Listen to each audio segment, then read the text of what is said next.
hours. Yes, what's 50 hours in a year converted to kindness? So bring your good times and your left. 1 hour of your time. It's like one gold nugget to someone. Come on now. Celebration. Let's all celebrate and have a good time. Ang dalawang institusyong ito ay nagmula sa malalim na dibusyon ni na Dr. Vicente Santos Sr. at Ginang Juliet Santos kay Maria na tinaguriang Our Lady of Fatima. It's up to you. It is a gracious coincidence that OLFU and FUMC's 50th anniversary coincides with the 100th anniversary of the apparition of Our Lady of Fatima.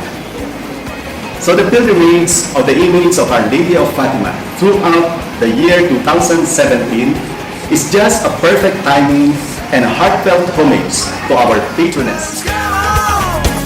Let's celebrate. Everybody come on. Celebrate good. A series of holy masses will be celebrated in all campuses ng tahimik, payak, at taimtim. Ito ang ginintuang pasasalamat ng mga taga-Fatima para sa lahat-lahat ng mga ginintuang araw na nagdaan at sa mga darating pang mga araw. Celebration. Let's all celebrate and have a good time. Ginto! Wow! 50 na kami! Being a scholar is both a blessing and a challenge for me. Isa rin to sa nagiging motivation ko to work hard on my studies. Wala na yatang masasaya pa sa pagkamit ng mga pangarap ko. And I'm thankful sa Fatima dahil they've been part of my holistic growth. I am a proud scholar. Achieving my dreams is like winning a pot of gold. Celebrate good times. Come on. Para magsama-sama ang 5 campuses sa isang sports event, It is an opportunity to build camaraderie and ma-showcase na din tayo sa mga Fatimanan. Nako! Sobrang epic nito! Let's celebrate. It's alright. We're gonna have a good night. Let's celebrate. It's alright. The vision of improving man rings true today. Fatima partnering with Habitat for Humanity to build 50 homes for 50 families. Amazing, di ba? Yes, they are blessed. And as Fatimanians, sa pamamagitan ng pagtulong natin sa kanila, mas lalo tayong pinagbe-bless. Golden opportunities, partner! Tonight. Let's celebrate. It's alright. It's alright. It's alright. 50 years! 50! She's worth the run! Being an alumna of the College of Medicine, one of the activities that we engage in is to participate in medical missions. And it's probably one of the most fulfilling activities that a doctor can ever go into. Why? Because through the medical missions, hindi lang naiibsan mo yung mga nararamdaman ng pasyente mo, pero makita mo lang ang ngiti nila dahil natulungan mo sila, panalong-panalo ka na. Parang 24 karat gold na. Throughout the years, so bring your good times and your laughter too. We're gonna celebrate your body with you.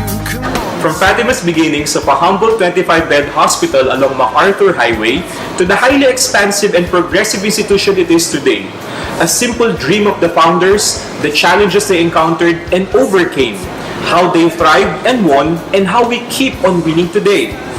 Panahon na para maibahagi ang napakagandang storyang ito, ang golden years ng Fatima, past, present, and future.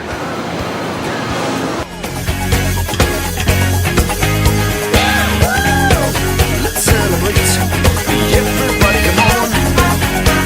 For Fatima to spearhead an international conference is already a big first step for the university. And you know what, Doc? We will be inviting our almost 100 international partners. We already had the commitments of our locally based experts from different fields. And more than that, we are flying in 4 international experts to share their knowledge and skills to everyone. throughout the years. So bring your good times and your laughter too. We are gonna celebrate your body with you. This is gold. Ginto ito. 50 na kami! I am a proud alumni of all schools. Because of the knowledge and the trainings I received, naging mahusay ang buhay ko ngayon. At isa sa pinagkautangan ko ay ang Fatima. This school taught me kung ano yung mga dapat pahalagaan sa buhay at kung paano. The things I learned from Fatima became part of my person. I will always look back to where it all began. I will keep the ties with the people and the organization who gave me golden wings to do greater things. Celebrate good times, come on. It's our celebration. Celebrate good times, everything's gonna be alright. We're gonna have a good time tonight. Let's celebrate. It's alright. We're gonna have a good time. Cheers to 50 years! I can't wait for December. Together, colleagues, bosses, co-teachers, mentors, friends, staff, priceless relationships built within the four corners of Fatima. We will have a very extra special night together. It's alright. It's alright.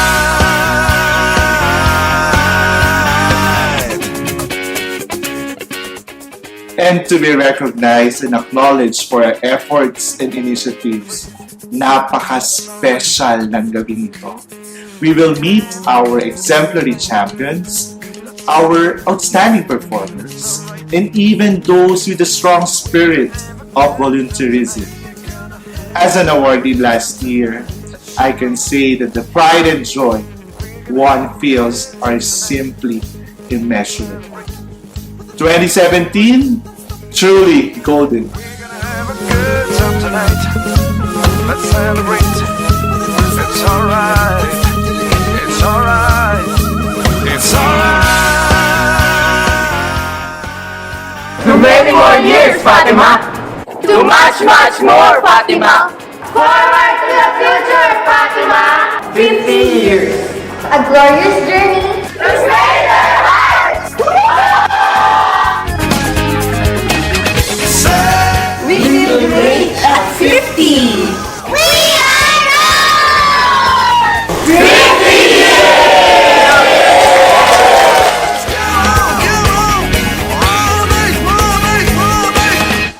Celebrate good times, come on! Well, it's time to go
Development, Vice President for Finance, Fatima University Medical Center. Dr. Maylene Santos Abad Santos, Board Member, Vice President for Student Affairs. Dr. Yvonne Guevara, Chairman, Board of Trustees, Hospital Administrator. The Dean of the College of Dentistry, Dr. Arturo De Leon.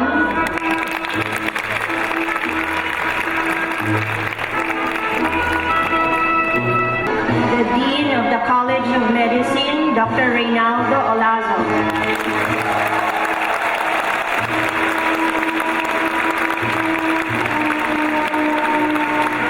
The guest speaker, Honorable Angelina Tan, accompanied by the University President, Dr. Caroline Enriquez.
Before I make the official introduction for our guest speaker, let me share with you two anecdotes about her. A few months back, I was assigned to attend a congressional hearing for a proposed action of Congress regarding the sponsorship in the study of medicine to be sponsored by the Philippine government. And the persons, I said persons, presiding in the congressional hearing were all females. And when we were about to start, one of the congressperson who was presiding stood and approached me and kissed me and shook my hand. So you see, all presidents of universities and deans of College of Medicine were there. And they were all looking at me and said, "Wow, Dr. Olaso, the person who's presiding knows you."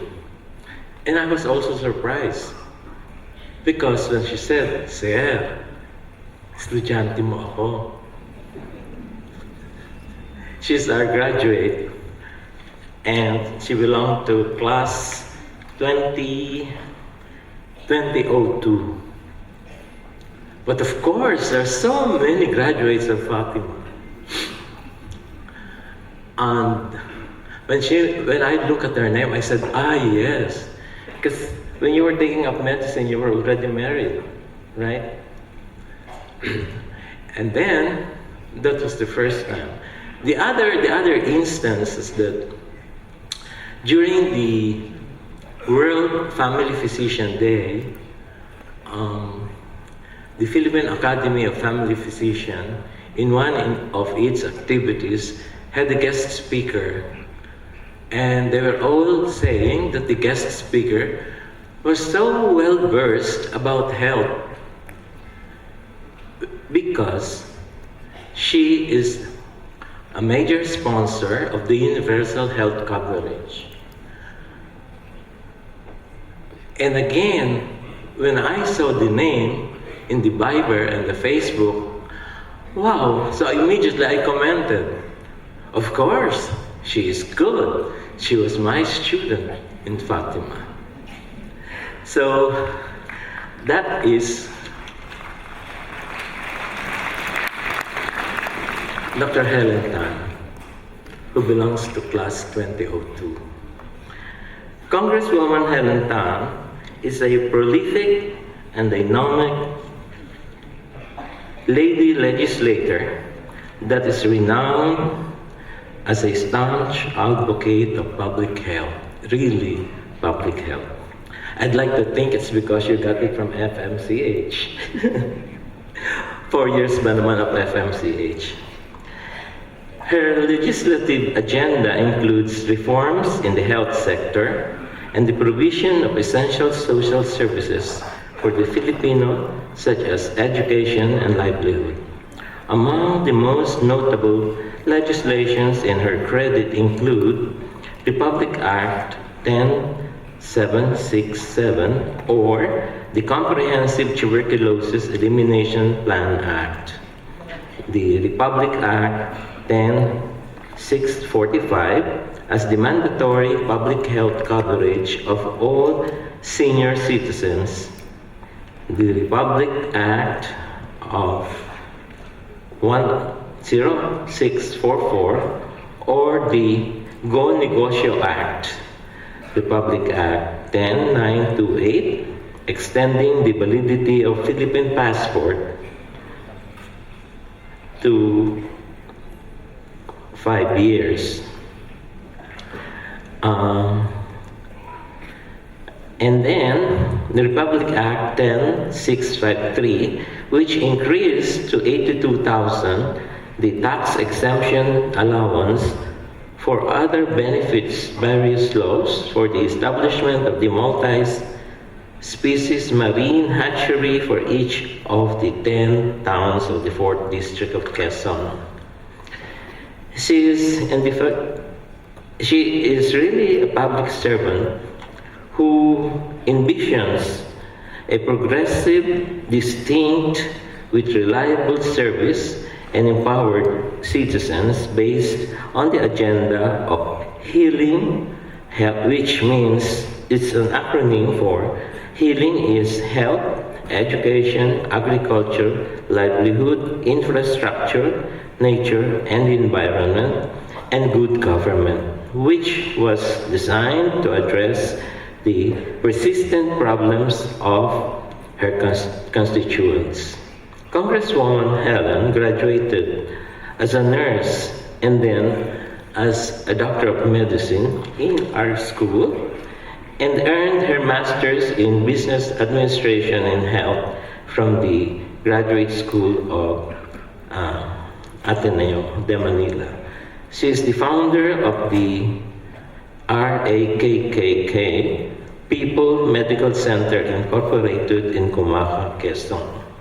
Currently, Congresswoman Helen serves as the chairperson of the Committee on Health of the House of Representatives and co-chairperson of Asia Pacific PB Caucus. She was a 2015 Outstanding Filipino Achiever and a recipient of the 2014 Outstanding Congressman Award. Congresswoman Helen is a loving mother to 3 beautiful grown-up children, Kim, Camille, and Mike, and a doting grandmother to a bubbly little boy, Malik.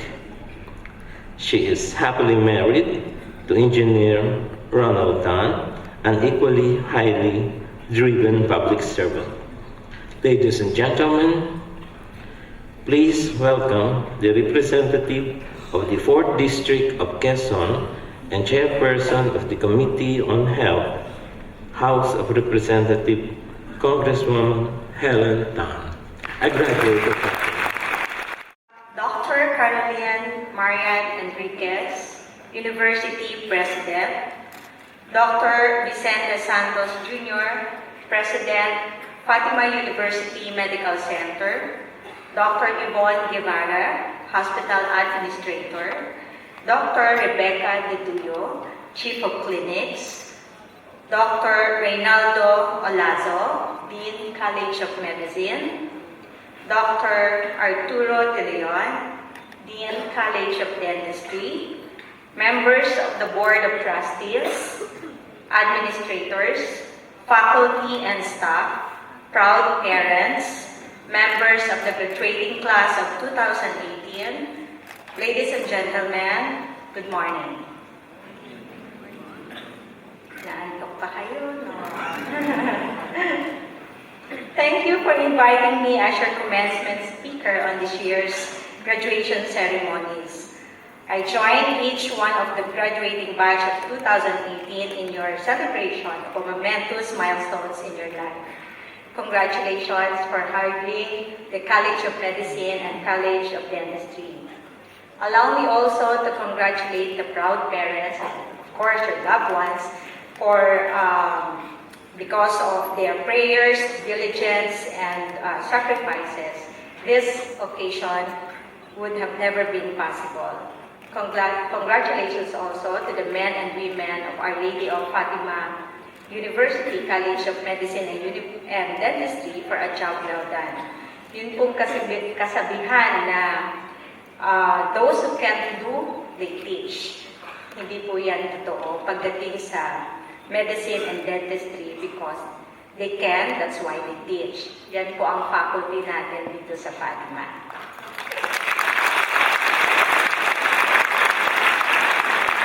As a second-term member of the House of Representatives, and the chairman or chairperson of the Committee on Health, one of the regular schedules in my calendar of activities are commencement exercises like what we are having here today. But this one is unlike the other graduation schedules I had because this is sort of a homecoming for me having earned the degree in medicine or doctorate in medicine in this revered institution. That is why looking at you from where I stand, you remind me of myself, beautifully and charmingly adorned in academic regalia, like all those girls or all the girls here 16 years ago. After finishing my nursing degree in 1997, it only took me a year hiatus before plunging into the challenging world of the College of Medicine. It was 1998. Fatima Medical Science Foundation Incorporated would be my second home for the next 4 years.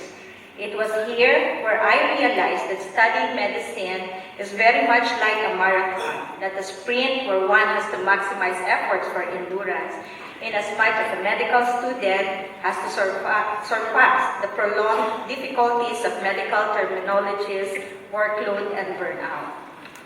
Despite the so-called shift in the aspirations of children, which according to the experts is built largely upon the communication methods and growth on online and console-based gaming, becoming a doctor remains to be one of the most childhood dream jobs.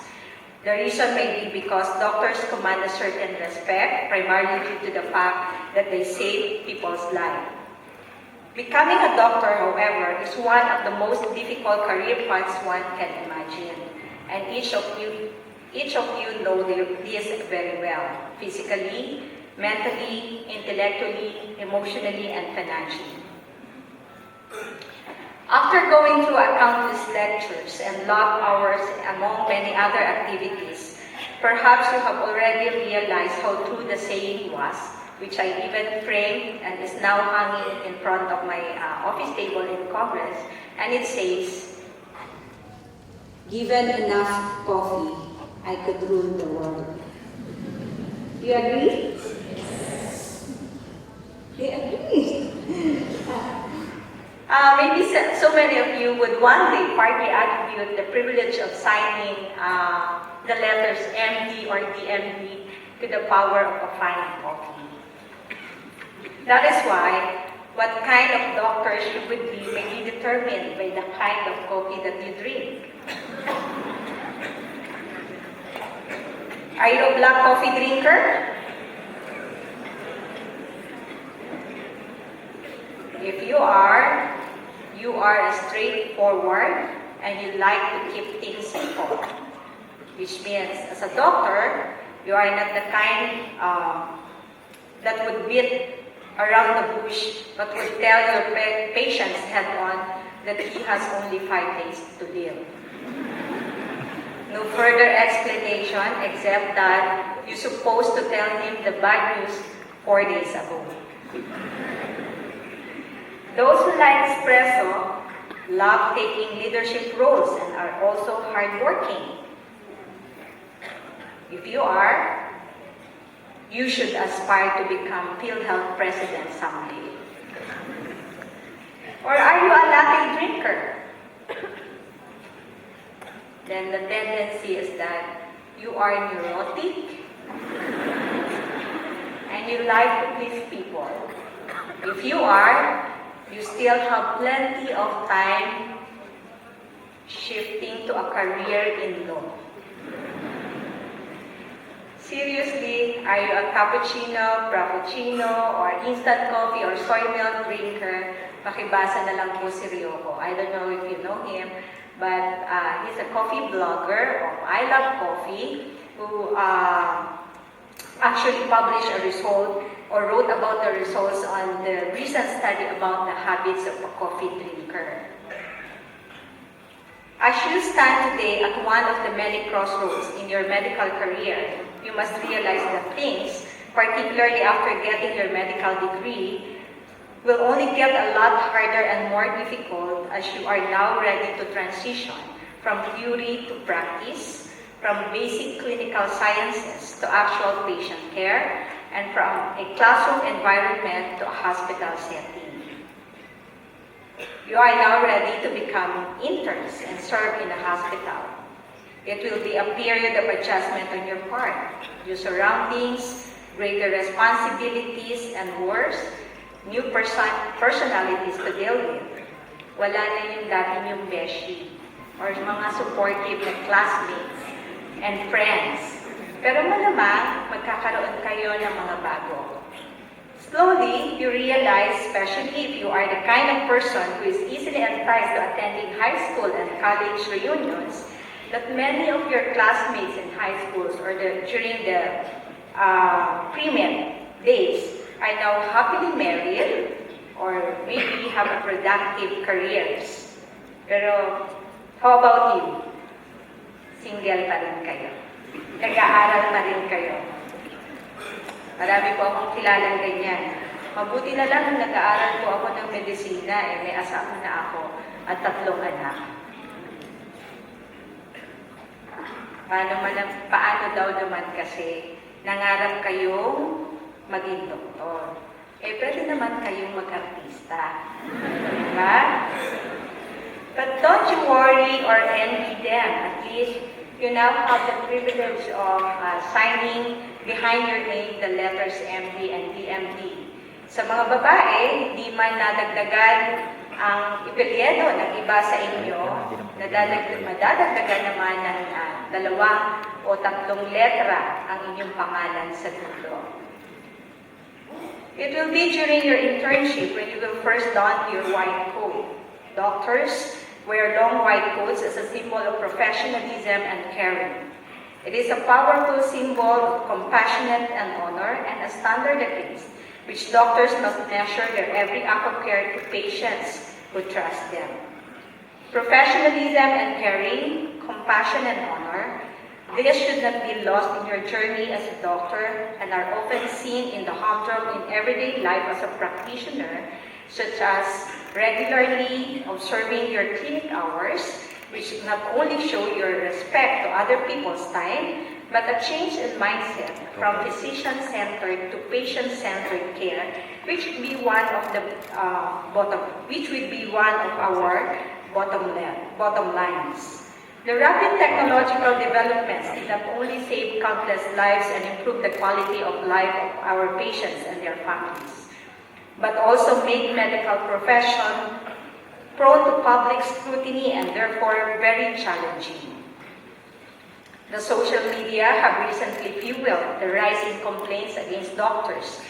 In an article published by BBC a few years back, a study found out that complaints by the public against doctors have doubled, and this is notwithstanding the fact that there was no evidence of falling the standards in the profession.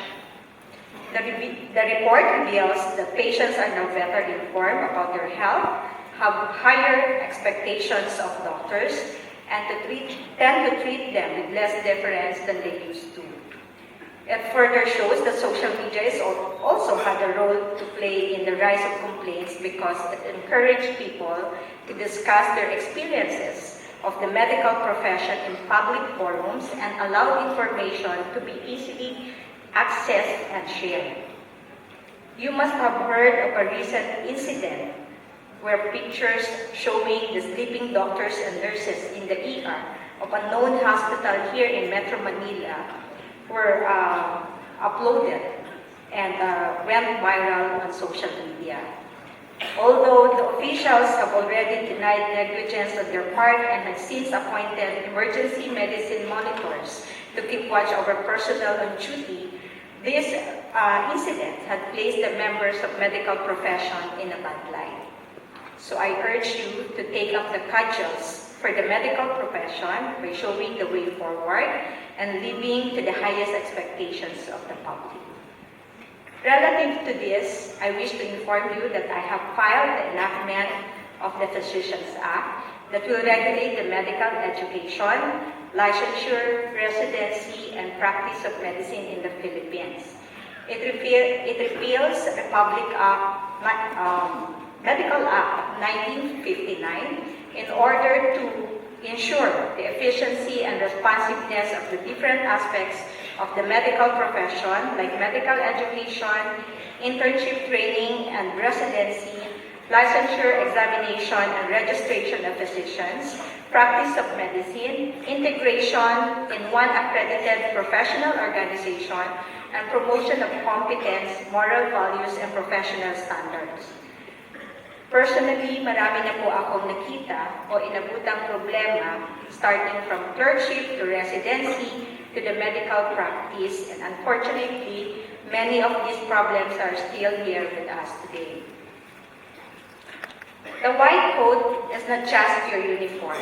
Rather, it is a symbol of your status as men and women of science, which you gained through the years of sweat, tears, and blood, starting from the Bachelor of Science course in college to your postgraduate degree in medicine, which later expands in internship and ultimately to residency training and a continuing professional development or CPD.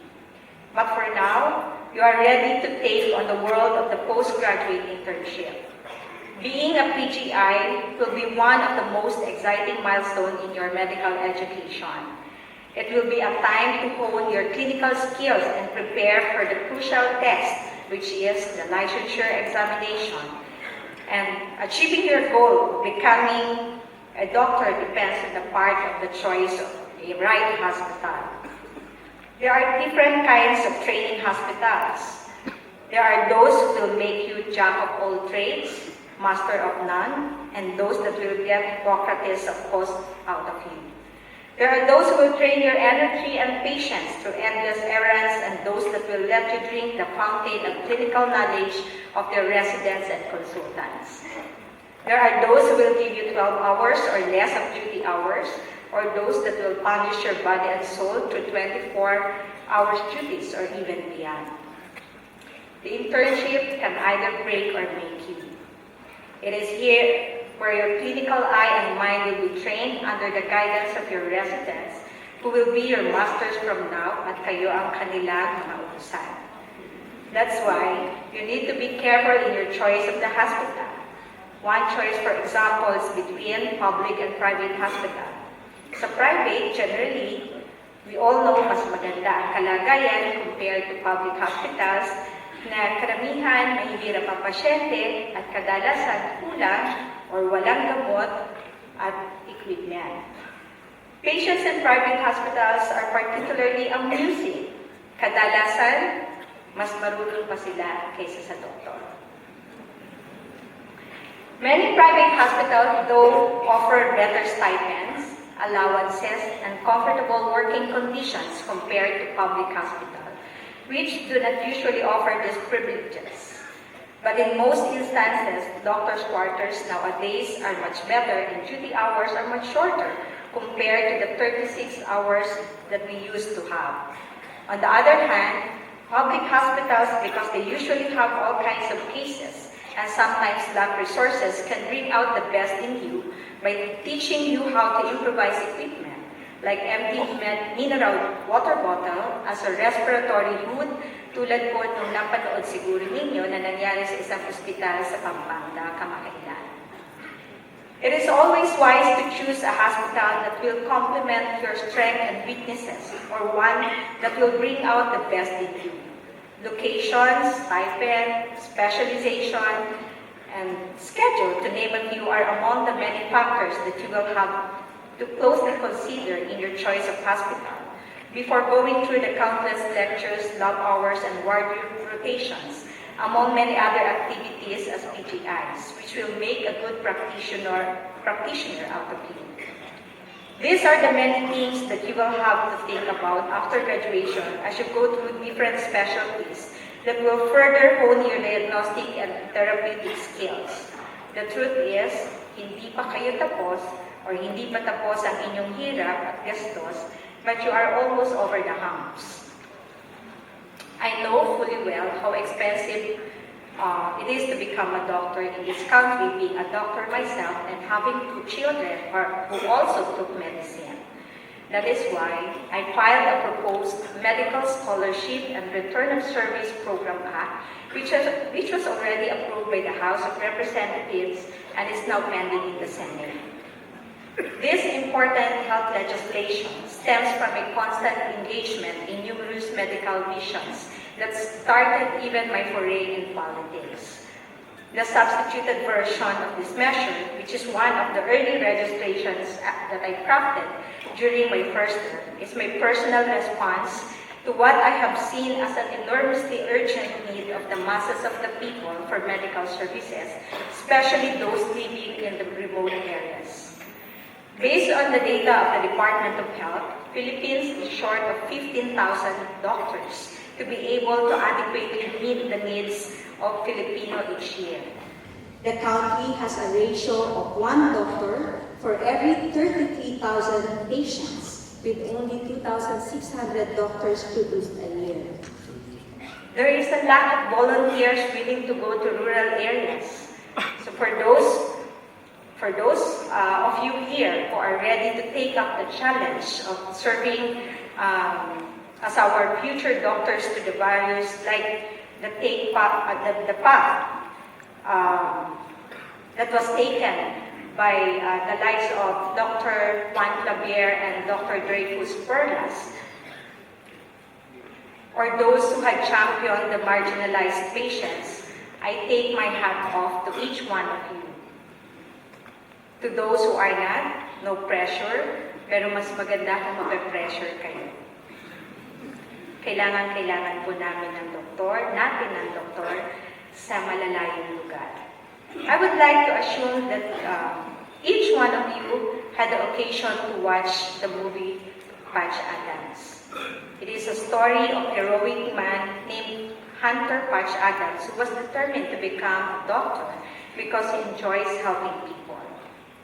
You may or may not like this film for one reason or another.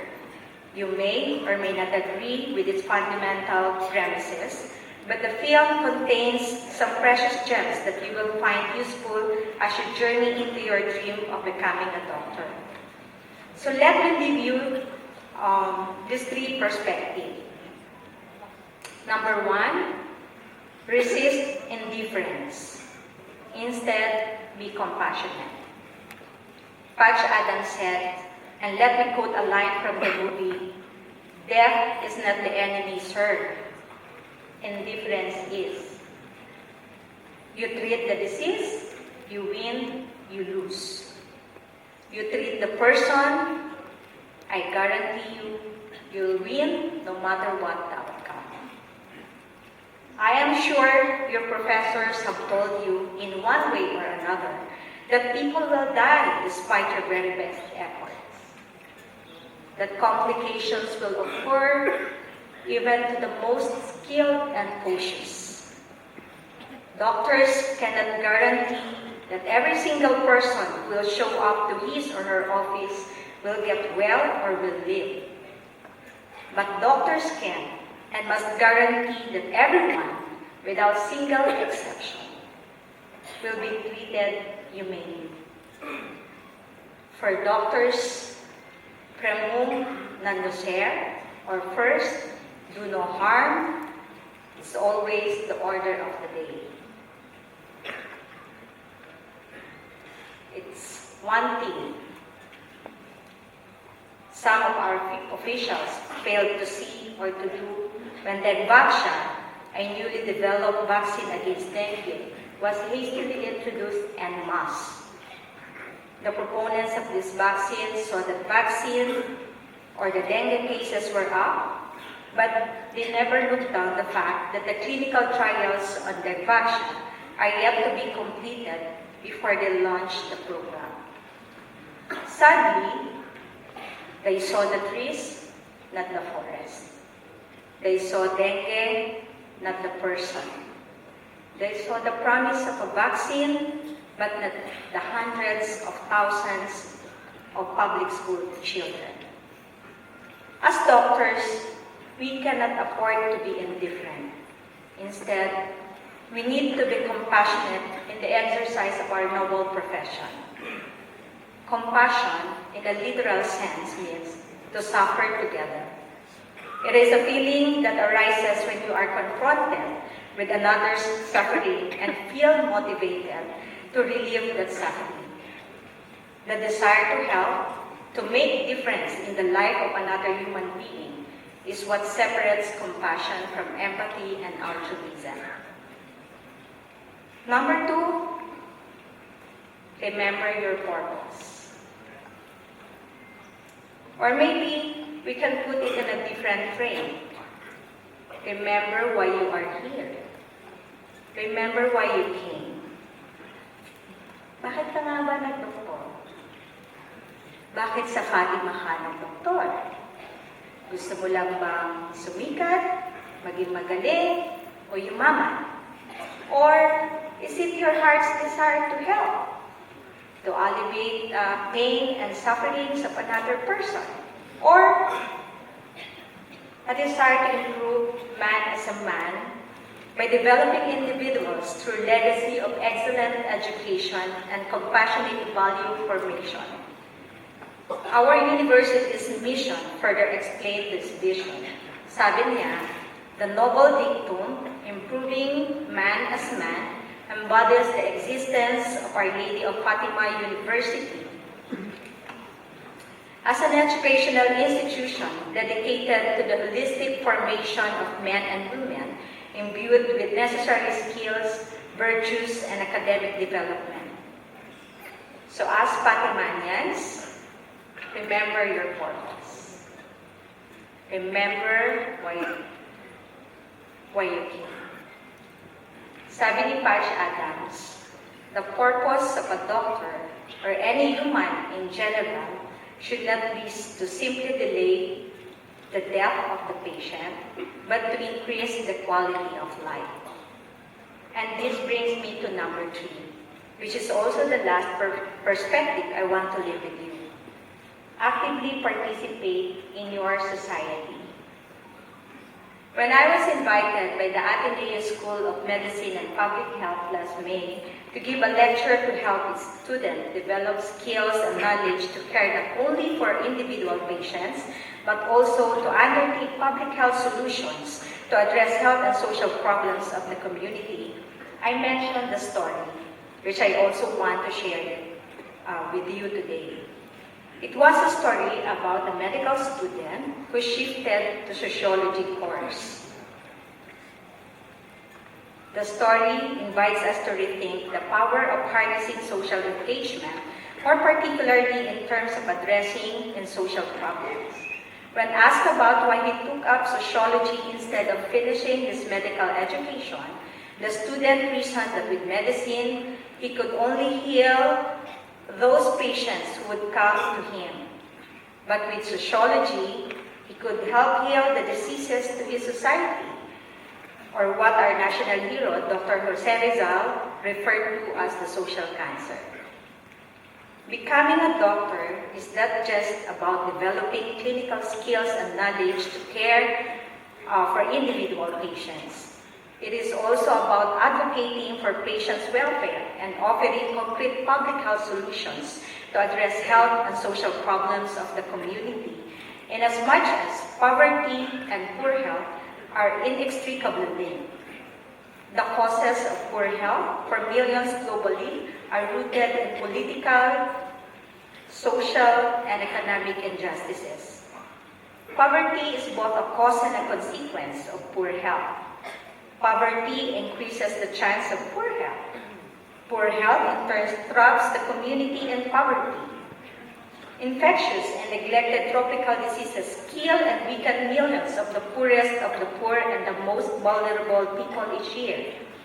For Patch Adams, excellence in health means devoting your life to ending poverty.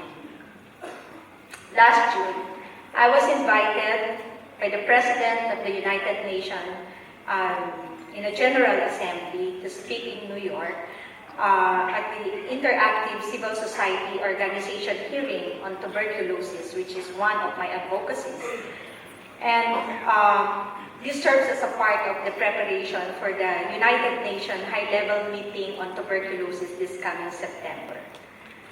In my remark, I told the delegates across the world that we cannot solve the problem of tuberculosis unless we strike at the very heart of poverty, injustice, discrimination, and inequality. We cannot close the gaps of TB diagnosis, treatment, care, and prevention unless we are able to institute an environment that fosters adequate income, fairness, equality, and ultimately the respect for the inalienable rights of every human person. So let me repeat and underscore, excellence in health means devoting your life to ending poverty. Today's graduation and recognition rites marks an end to your medical schooling, but learning never stops. As I said earlier, you have to undergo medical internship in a hospital, followed by a licensure examination by the PRC, and of course, if you choose or if you decide not to go on general practitioner, the next step is you'll go into residency and specialty treatment. As graduates of this university, one of the country's most distinguished centers for learning, especially in the field of medicine and dentistry and allied health professions, I am confident that you can go through the rigors of next steps. Top 2 lang naman po tayo sa physician licensure examination noong nakaraang taon. Truly, our university is the hope of our. That is why, having survived the university's College of Medicine and Dentistry, I am confident that each of you here today can rise to the challenges not only in your personal life and medical profession, but more importantly, in the health system of our country. So as I end, I would like to encourage each one of you to truly live up to our institutional core values as Fatimanians. A graduate of Our Lady of Fatima University is expected to be an achiever in the community and in the workplace. As these university graduates, you must aspire to do your best. Be credible and compassionate, hardworking and honorable, and an inspiration to others. Always be efficiently entrepreneurial and employable, visionary, excellent and ethical, and finally, responsible. Today, you can truly say that you are an achiever, and it is my hope that you will keep this up in spite of the struggles, difficulties, and challenges until each one of us achieves something for our country and for our people. And one final note regarding our task as doctors. Robert Louis Stevenson once made this observation. The physician, or a doctor, he is the flower of civilization, and most notably exhibited virtues of generosity, discretion, tact, and cheerfulness and courage. So it is that he brings air and cheer into the sick room, and often enough, though not so often as he wishes, brings healing. Graduating class of 2018, you are the finest flowers of our civilization.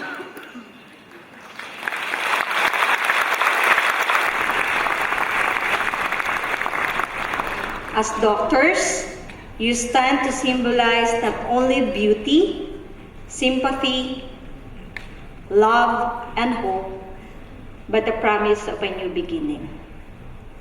So may I therefore urge you to bloom and to grow amidst the air and cynicism and despair, bearing always in mind that the flower that blooms in adversity is the most rare and beautiful of all. Thank you and congratulations. Our Lady of Fatima University, College of Medicine, plaque of appreciation is presented to Honorable Angelina D. Altan, MD, representative of the 4th District of Quezon, Chairperson, Committee on Health, for being our graduation speaker during the 60th commencement exercise. Signed by our Dean, Dr. Reynaldo Olaso, and the President of the University, Dr. Caroline Marian Enriquez, MD. May we call on our physician licensure examination top-notcher, Maria Cecilia Navata, 4th place. 10th place, Dr. Larissa Ramos.